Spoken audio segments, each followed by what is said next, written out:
சொல்லுதான் 34 அதான் 34 அதானே.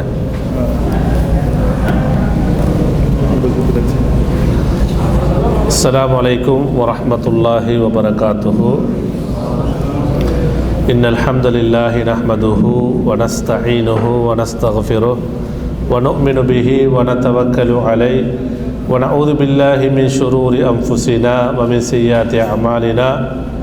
من يهده الله فلا مضل له ومن يضلل فلا هادي له وأشهد أن لا إله إلا الله وحده لا شريك له وأشهد أن محمدا عبده ورسوله. يا أيها الذين آمنوا اتقوا الله حق تقاته ولا تموتن إلا وأنتم مسلمون. أما بعد. அளவற்ற அருளாளன் நிகரில்லா அன்புடையோன் எல்லாம் வல்ல அல்லாஹ்வின் பெயரை கொண்டு ஆரம்பம் செய்கிறேன். அவனது சலாத்தும் சலாமும் சாந்தியும் சமாதானமும் இறுதி தூதர் எங்கள் தலைவர் முஹம்மது முஸ்தபா ஸல்லல்லாஹு அலைஹி வஸல்லம் அவர்கள் மீதும் அவர்களுடைய குடும்பத்தினர் தோழர்கள் முஸ்லிமான முஃமினான ஆண்கள் பெண்கள் இந்த சிறப்பான மஜ்லிஸிலே அமர்ந்திருக்கக்கூடிய நம் அனைவர் மீதும் உண்டாவதாக. அன்புக்குரிய சகோதரர்களே, அல்ஹம்துலில்லாஹ், அல்லாஹ்வுடைய அளப்பெரிய அருள் நமது வாழ்நாளில் இன்னும் ஒரு ரமதானை அடையக்கூடிய பாக்கியத்தை, மகத்தான அந்த அருளை அல்லாஹு தஆலா நமக்கு தந்திருக்கிறான். நாம் இதற்காக வேண்டி அதிகமாக அல்லாஹ்வுக்கு நன்றி செலுத்த கடமைப்பட்டிருக்கிறோம். அன்புக்குரியவர்களே, அதிகமான அறிஞர்கள், குறிப்பாக சலஃப் அறிஞர்கள் சொல்லக்கூடிய ஒரு அழகான ஒரு கூற்று நசீகத்து தான், யாரெல்லாம் மண்ணறைகளிலே வாழ்ந்து கொண்டிருக்கிறார்களோ, கபர்களில் வாழ்ந்து கொண்டிருக்கக்கூடியவர்கள், அவர்களிடத்திலே ஒரு கேள்வி கேட்கப்பட்டால், என்ன கேள்வி? உலகத்திலே திரும்ப உங்களுக்கு செல்வதற்கு ஒரு வாய்ப்பு தந்தால் உலகத்திற்கு நீங்கள் மீண்டு சென்று என்ன வணக்கம் செய்வதற்கு நீங்கள் ஆசைப்படுவீர்கள் என்று கேட்டால் அவர்கள் பதில் சொல்வார்களாம்,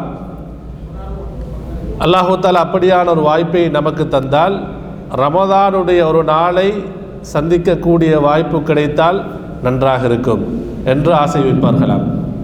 அன்புக்குரியவர்களே, ஆனால் அல்லாஹு தஆலா நமது வாழ்நாளிலே அப்படியான வாய்ப்பை, பாக்கியத்தை நமக்கு தந்திருக்கிறான். எனவே ஆரம்பமாக நாம் அல்லாஹ்வை புகழ்வதோடு, அல்லாஹ்வுக்கு நன்றி செலுத்துவதோடு, நாம் உள்ளத்தால் நாம் மகிழ்ச்சி அடைய வேண்டும். அல்லாஹ்வுடைய இப்படியான வாய்ப்புகள், அருள்கள், கருணைகள் நமக்கு கிடைக்கும் பொழுதோ நாம் உள்ளத்தால் உளப்பூர்வமாக மகிழ்ச்சி அடைவதென்பது, சந்தோஷம் அடைவதென்பது அது ஈமானுடைய அடையாளமாக இருக்கிறது, இறையச்சத்துடைய அடையாளமாக இருக்கிறது என்று அல்லாஹு தஆலா குறிப்பிடுகிறான். அன்புக்குரியவர்களே, அல்லாஹு தஆலா குர்ஆனிலே குறிப்பிடும் பொழுது, குல் பிஃபத்லில்லாஹி வ ரஹ்மத்திஹி, நபியே நீங்கள் சொல்லுங்கள், அல்லாஹ்வுடைய அருள், அல்லாஹ்வுடைய கருணை, அதன் மூலமாக ஃபல்யஃப்ரஹு, அவர்கள் மகிழ்ச்சி அடையட்டும், சந்தோஷம் அடையட்டும், அதுதான் அவர்கள் சேமிக்கக்கூடியவைகளில் மிகவும் ஹைரானது, சிறந்ததென்று அல்லாஹு தஆலா குறிப்பிடுகிறான். எனவே ரமதானுடைய இந்த வருகை என்பது, நம்முடைய வாழ்நாளில் நாம் அடைந்திருப்பது என்பது அல்லாஹு தஆலா நமக்கு வழங்கிய அவருடைய ஒரு ஃபதலாக, அருளாக இருந்து கொண்டிருக்கிறது, அவருடைய கருணை ரஹ்மத்தாக இருந்து கொண்டிருக்கிறது. அன்புக்குரியவர்களே, எப்படி அல்லாஹ்வுடைய அருளாக இருக்க முடியாது, எப்படி அல்லாஹ்வுடைய ரஹ்மத்தாக இருக்க முடியாது? ஏன் தெரியுமா? நபிகள் நாயகம் ஸல்லல்லாஹு அலைஹி வஸல்லம் அவர்கள் ரமதான் வருவதற்கு முன்னாலே, ரமதானுடைய வருகைக்கு முன்னாலே தன்னுடைய தோழர்களுக்கு பஷாரத், நன்மாராயம் சொல்லக்கூடியவர்களாக இருந்தார்கள்.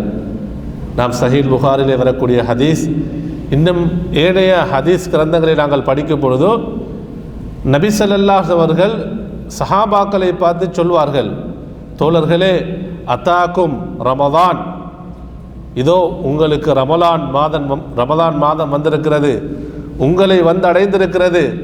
அது எப்படிப்பட்ட மாதம் தெரியுமா? ஷஹருன் முபாரக்.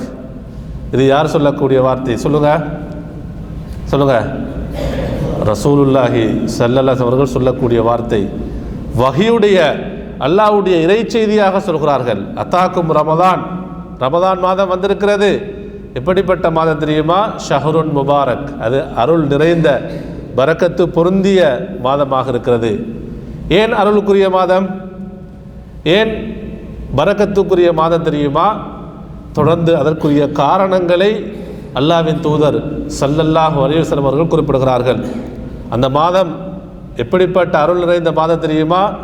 அல்லாஹு தாலா அந்த மாதத்தை எப்படி சிறப்புப்படுத்துகிறான்? தன்னை நெருங்கி வரக்கூடிய அடியார்களுக்காக, அவனுடைய பொருத்தத்தை தேடக்கூடிய அடியார்களுக்காக, அவனுடைய மன்னிப்பை நட்கூலிகளை ஆதரவு வைக்கக்கூடிய நல்லடியார்களுக்காக வேண்டி எப்படியான தயார் நிலையை அல்லாஹு தஆலா ஏற்படுத்துகிறான். சுப்ஹானல்லாஹ். யுஃப்தஹு அபுவாபுல் ஜன்னா, சுவர்க்கத்துடைய வாசல்கள் எல்லாம் திறக்கப்படுகிறது.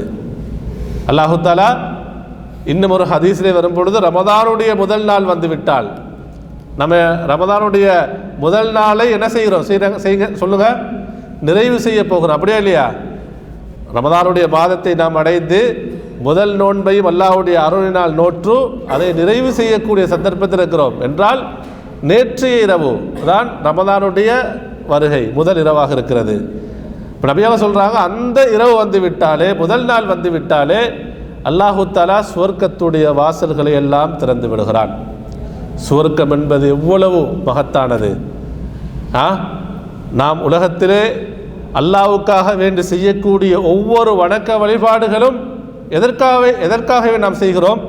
அல்லாஹ்வுடைய பொருத்தத்துடன், அல்லாஹ்வுடைய கருணையுடன் நாம் எதை அடைய வேண்டும்? நாளை மறுமையில் அந்த நிரந்தரமான மகத்தான அந்த சுவர்க்கத்தை நாம் அடைய வேண்டும். அப்படிப்பட்ட அல்லாஹு தஆலா முத்தகீன்களுக்காக, சாலிஹீன்களுக்காக, சித்தீக்கீன்களுக்காக தயார்படுத்தி வைத்திருக்கக்கூடிய அந்த மகத்தான சுவர்க்கத்தை ரமதானுடைய முதல் நாளிலே திறந்து விடுகிறான். அன்புக்குரியவர்களே, அந்த சுவர்க்கத்தின் பக்கம்தான் நம்மளை அல்லாஹு தஆலா விரைந்து வருமாறு சொல்கிறான். வசாரிஉ இலா மக்ஃபிரத்தின் மிர் ரப்பிக்கும் வ ஜன்னத்தின் அர்துஹ ஸமாவாத்தி வல் அர்த். அல்லாஹ்வுடைய உங்களுடைய ரப்புடைய மன்னிப்பின் பால், அவனுடைய சுவர்க்கத்தின் பால் நீங்கள் விரைந்து வாருங்கள். அதனுடைய விசாலத்தன்மையை நம்முடைய புத்திக்கு விளங்குவதற்காகவே அல்லாஹு தஆலா சொல்கிறான். அர்துஹ ஸமாவாத்தி வல் அர்த், வானங்கள் பூமியை போன்று அல்லது அதைவிட விசாலமான சுவர்க்கத்தின் பால் விரைந்து வாருங்கள். அப்படிப்பட்ட சுவர்க்கம்தான் ரமதானுடைய முதல் நாளிலே அந்த எல்லா வாசல்களும் திறக்கப்படுகிறது. அன்புக்குரியவர்களே, நம்ம ஹரமுக்கு போனோம்னு சொன்னால் உங்களுக்கு தெரியும், மக்காவுக்கு போனோம்ன்றா அந்த மஸ்ஜிதுல் ஹராமுக்கு பல வாசல்கள் இருக்கிறது. அப்படியே இல்லையா? அதில் ஏதாவது ஒரு வாசலுடைய பேரை சொல்லுங்க.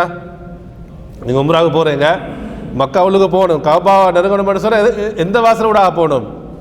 சொல்லுங்க, நீங்கள் எந்த வாசலால் போவீங்க? பாபு சலாம் இருக்கு, வேற பாபு அல் மலிக் அப்துல் அசீஸ் இருக்கு. இப்படி பல வாசல்கள் இருக்கிறது, நம்பர் போட்டிருப்பாங்க. அன்புக்குரியவர்களே, அப்போ சில வாசல்கள் என்ன செய்யப்பட்டிருக்கும்? மூடப்பட்டிருக்கும். இப்போ நீங்கள் பார்த்தீங்கன்னு சொன்னால் உம்ராவுக்குன்ற ஒரு வாசல் இருக்கு. அப்படியே இல்லையா? இஹ்ராம் ட்ரெஸ்ஸோட போனால் தான் என்ன செய்யலாம்? அந்த வாசலோடாக போகலாம். அப்படியே இல்லையா? நிறைய பேர் ஆதரவு வைப்பாங்க. எப்படி? அந்த மஸ்ஜிதுல் ஹராமுக்குள்ளே போய் தொழணும், கஅபாவுக்கு பக்கத்தில் போய் தொழணும். ஆனால் நிறைய வாசல்கள் மூடப்பட்டிருக்கும். ஒரு கவலை வரும். அப்படியே இல்லையா? எங்களுக்கு பள்ளிகளுக்கு போக கிடைக்கலையே, கஅபாவை பார்த்துட்டு தொழக்கூடிய அந்த வாய்ப்பு கிடைக்கலையே, என்ன கவலைப்படுவோம். அன்புக்குரியவர்களே, நாளை மறுமையில் சுவர்க்கத்துடைய வாசல் என்பது நம்ம அல் குர்ஆன் ஹதீஸில் பார்த்தோம்னு சொன்னால் 8 வாசல்கள். பாபு ஸலா, தொழுகையுடைய வாசல் இருக்கிறது. பாபு சதகா, அதாவது சதகாவுடைய வாசல் இருக்கிறது. அதே பாபுல் ஜிஹாத். அதே போன்று நோன்பாளிகள் நுழையக்கூடிய வாசல் என்ன? பாபுர் ரய்யான்.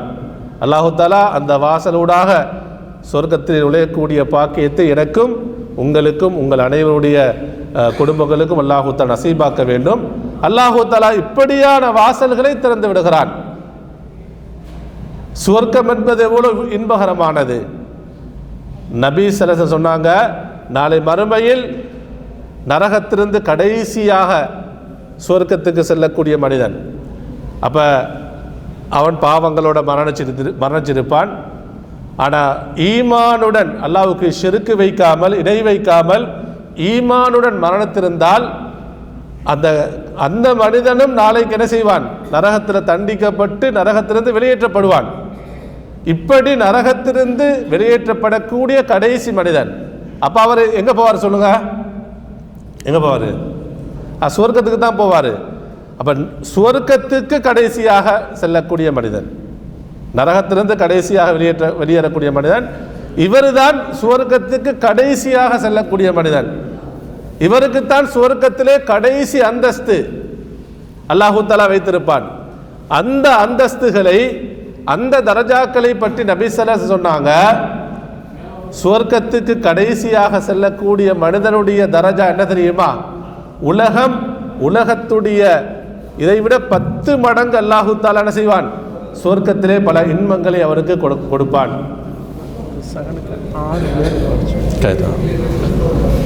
சகனுக்கு ஒரு 6 பேர் வீதமாக உட்கார்ந்து கொள்ளுங்க. அப்படி உட்கார்ந்துருங்க. அன்புக்குரியவர்களே, நபி ஸல்லல்லாஹு அலைஹி வஸல்லம் சொன்னாங்க, அதாவது சுவர்க்கத்திலே ஒரு சாட்டைன்னு சொன்ன என்ன சொல்லுங்க? நீங்கள் என்ன சாட்டை என்ன சொல்லுவீங்க? சாட்டை தான் இல்லையா? அப்போ ஒரு சாட்டை வைக்கக்கூடிய இடம் இருக்கிறது. பெரிய இடம் தேவைப்படுமா? இந்த ஹோலாடு அளவுக்கு இடம் தேவைப்படுமா? ஒரு சாதாரண இந்த இடம் தான் தேவைப்படும். அப்போ ஒரு சாட்டை வைக்கக்கூடிய இடம் சுவர்க்கத்திலே, இந்த உலகம், இந்த பிரபஞ்சம் இதை விட சிறந்ததுன்னு சொல்றாங்க. அவ்வளவு இன்பகரமானதாக இருக்கும். அன்புக்குரியவர்களே, இப்படிப்பட்ட சுவர்க்கத்துடைய வாசல்கள் ரமதானுடைய முதல் நாளிலே திறக்கப்படுகிறது. ரமதான் முடியும் வரைக்கும் அல்லாஹு தஆலா சுவர்க்கத்துடைய வாசல்களை திறந்து வைப்பான். அதே போன்று நரகத்துடைய வாசல்கள் மூடப்படுகிறது. நரகத்துடைய வாசல்கள் மூடப்படுகிறது. நரகத்துடைய தண்டனை என்பது, நரகத்துடைய வேதனை என்பது, அதாவது அல் குர்ஆனை நீங்கள் படித்து பார்த்தால் அல்லாஹு தஆலா எந்தெந்த இடங்களிலெல்லாம் நரகத்துடைய வேதனைகளை, நரகத்துடைய தண்டனைகளை பற்றி குறிப்பிடும் பொழுது அதாபுன் அலீம் என்று சொல்வான். என்ன வார்த்தை? அதாபுன் அலீம், நோவினை தரக்கூடிய வேதனை, அல்லது அதாபுன் ஷதீத், கடுமையான தண்டனை. நீ நரகத்தில் நரகவாசலுக்கு வழங்கக்கூடிய தண்டனைகளை பற்றியெல்லாம் அல்லாஹு தஆலா அல் குர்ஆனிலே குறிப்பிடும் பொழுது அதாபுன் அலீம் என்று சொல்வான், அல்லது அதாபுன் ஷதீத் என்று சொல்வான். நபி ஸல்லல்லாஹு அலைஹி வஸல்லம் ஒவ்வொரு நாளும் தொழுகையில் நரகத்தை விட்டும் நரகத்துடைய வேதனையை விட்டும் அல்லாஹ்விடத்திலே பாதுகாவல் தேடியிருக்கிறார்கள். அவ்வளவு பயங்கரமானது. இப்படிப்பட்ட இந்த பயங்கரமான நரகத்துடைய வாசல்களை எல்லாம் அல்லாஹு தஆலா என்ன செய்கிறான்? ரமதானுடைய முதல் நாள் வந்துவிட்டால் அப்படியே மூடிவிடுகிறான். எதற்காக வேண்டி சொர்க்கத்துடைய வாசல் திறக்கப்படுகிறது? நாம் சுவர்க்கத்துக்குரிய அமல்களை மாத்திரம் இந்த ரமதானுடைய காலங்களிலே செய்ய வேண்டும்.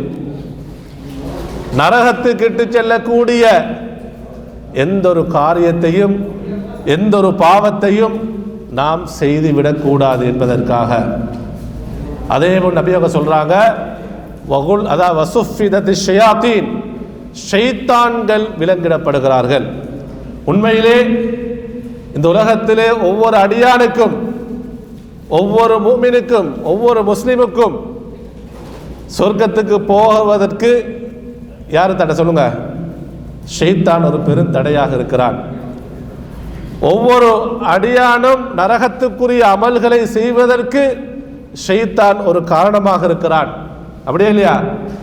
அல்லாஹ்வுடைய பொருத்தம், அல்லாஹ்வுடைய கருணை, அதே அல்லாஹ்வுடைய மார்க்கத்தை விற்றும் ஒவ்வொரு அடியான் தூரமாகுவதற்கு பிரதானமான காரணங்களில் ஒரு காரணம் யார் சொல்லுங்க? ஷைத்தான். ஷைத்தான் காரணமாக இருக்கிறான். இப்படிப்பட்ட ஷயாத்தீன்களை அல்லாஹு தஆலா நரகத்து, அதாவது ரமதானுடைய முதல் நாளில் ரமதானுடைய முதல் நாளிலே என்ன செய்யப்படுகிறது? விலங்கிடப்படுகிறார்கள். எதுவரைக்கும்? திரும்ப ஷவ்வால் பிறை காணும் வரைக்கும், பெருநாளுடைய தினம் வரும் வரைக்கும் என்ன செய்யப்படுது? விலங்கிடப்படுகிறார்கள். அன்புக்குரியவர்களே, மரதத்துல் ஜின், அதாவது மோமீன்களுக்கு நோவினை செய்யக்கூடிய, கெடுதிகளை ஏற்படுத்தக்கூடிய, தீங்கு செய்யக்கூடிய ஜின்கள் கூட விலங்கிடப்படுகிறார்கள். அப்படி அல்லாஹு தஆலா இப்படியான ஏற்பாடுகள் செய்யப்படுகிறது. அல்லாஹு தஆலா யாருக்காக வேண்டி? இந்த ரமதானை அடைவது மட்டுமல்ல, யாரெல்லாம் ரமதானை அடையும் பொழுதே உறுதியான, சாதிக்கான, இஹ்லாஸான, உளப்பூர்வமான நியத்து வைத்தார்கள். என்ன நியத்து? நாம் ஒவ்வொருவரும் அந்த நியத்தை வைத்துக் கொள்ள வேண்டும். என்ன? நான் முடிந்த வரைக்கும் இந்த ரமதானை அல்லாஹ்வுக்கு பொருத்தமான வழிகளிலே கழிப்பேன். நபி அவர்கள் இந்த ரமதானிலே என்னென்ன வணக்கங்களை நமக்கு சொல்லியிருக்கிறார்களோ, இன்ஷா அல்லாஹ் நம்ம அடுத்தடுத்த நாட்கள் நம்ம அதை விரிவாக சொல்வோம். குறிப்பாக நோன்பு என்பது நமக்கு கடமை. பெரும்பாலும் நாம் என்ன செய்வோம்? நோன்பு நோட்பதில் கவனமாக இருப்போம். ஆனால் ஏனைய வணக்கங்கள், அதில் குறிப்பாக கடமையான தொழுகைகள் நாம் எந்த குறைவு செய்யக்கூடாது. நம்ம நோன்பு நோட்டுட்டு, தராவிகை தொழுதுட்டு, ஏனைய சுன்னத்தான வணக்கங்களை செய்வதில் ஆர்வம் கொண்டு விட்டு கடமையான தொழுகையில் நாம் பொடுபோக்கு செய்வோம் என்று சொன்னால், அதை நாம் தாமதித்து தொழுவோம் என்று சொன்னால், கூட்டு தொழுகையில் ஜமாத் தொழுகை நாம் பொடுபோக்கு செய்வோம் என்று சொன்னால், உண்மையான ரமதானுடைய பாக்கியங்களை நமக்கு அடைந்து விட முடியாது. எனவே கடமையான வணக்கங்களை நாம் எந்த ஒரு குறைவு செய்யக்கூடாது. அதிலே நாங்கள் பேணுதலாக இருந்து ரமதானுடைய வணக்கங்களில் நோன்பென்பது கடமையான வணக்கம், அல் கியாம் இரவு நேர வணக்கங்கள், இரவு நேர தொழுகைகள், குர்ஆன் திலாவத்துகள், அதே போன்று சதகா, இன்னும் இஸ்திக்ஃபார், தௌபா, பாவ மன்னிப்பு, இப்படி பல வணக்க வழிபாடுகள் இருக்கிறது. எனவே அன்புக்குரியவர்களே, நாம் அல்லாஹ்வுடைய பொருத்தத்துடன் நாம் சுவர்க்கம் செல்ல வேண்டும் என்று சொன்னால், நரகத்திலிருந்து பாதுகாப்பு பெற வேண்டும் என்று சொன்னால், அல்லாஹு தஆலா நமக்கு நம்முடைய வாழ்நாளில் நமக்கு தந்திருக்கக்கூடிய இந்த ரமதானை நல்ல முறையில் நாம் கழிப்போம். இன்ஷா அல்லாஹ் தொடர்ச்சியாக இந்த இஃப்தார் ஏற்பாடு தமிழ் பிரிவுக்காக வேண்டி இந்த இடத்துல நடைபெறும். அதாவது என்னென்னு சொன்னால், சில சகோதரர்கள் கொஞ்சம் தாமதமாக வராங்க. நம்மள்கிட்ட அந்த பழக்கம் வந்துட்டு, நீங்கள் மட்டுமில்லை, நான் என்ன சேர்த்தான் சொல்கிறேன்னா, நம்ம என்ன செய்கிறது, எங்கே போகிறேன்றாலும் என்ன செய்கிறது, கொஞ்சம் லேட்டாகத்தான் போகிறது. அந்த வழக்கம் குறிப்பாக நம்ம மக்கள் தெரிவிக்கு. எனவே அப்படி இல்லாமல் 4:30 மணிக்கு இங்கே என்ன செய்யுது, குர்ஆன் ஹலக்காக்கள் ஆரம்பிக்கப்படுது. சில வேளை உங்களுக்கு குர்ஆன் ஓத தெரியாமல் இருக்கலாம். எத்தனையோ சகோதரர் இருக்கிறாங்க, அதான் சூரா ஃபாத்திஹா சரியான முறையில் ஓத தெரியாது. ஆனால் அப்படியே ஓதிட்டிருக்கிறாங்க, அப்படியே காலம் கடந்து தொழுதுட்டு போகிறாங்க. ஆனால் அப்படியான சகோதரர்களுக்கு சூரா ஃபாத்திஹா சரியான முறையில் ஓத தெரியாது, அல்லது குல் சூறாக்கள், அதாவது சிறிய சூறாக்கள் நமக்கு பாடமாக்க ஆசை இருக்கிறது.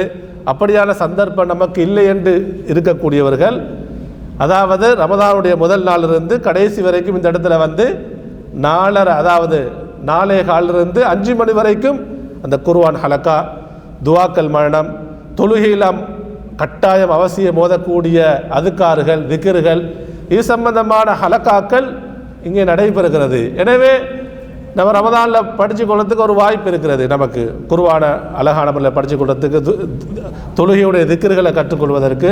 எனவே நேர காலத்தோடு வாங்க, தொடர்ச்சியாக வாருங்க. இன்னும் உங்களுக்கு தெரிஞ்ச சகோதரர் இருந்தால், தமிழ் பேசக்கூடிய சகோதரர் இருந்தால், அவங்களுக்கும் இந்த இஃப்தாருடைய நிகழ்ச்சிகள், பயான்களை பற்றி, வகுப்புகளை பற்றி அவங்களுக்கு சொல்லுங்கள். அல்லாஹு தஆலா நம் அனைவரையும் புரிந்து கொள்வானாக. வ ஆகிரு தஅவானா அல்ஹம்துலில்லாஹி ரப்பில் ஆலமீன்.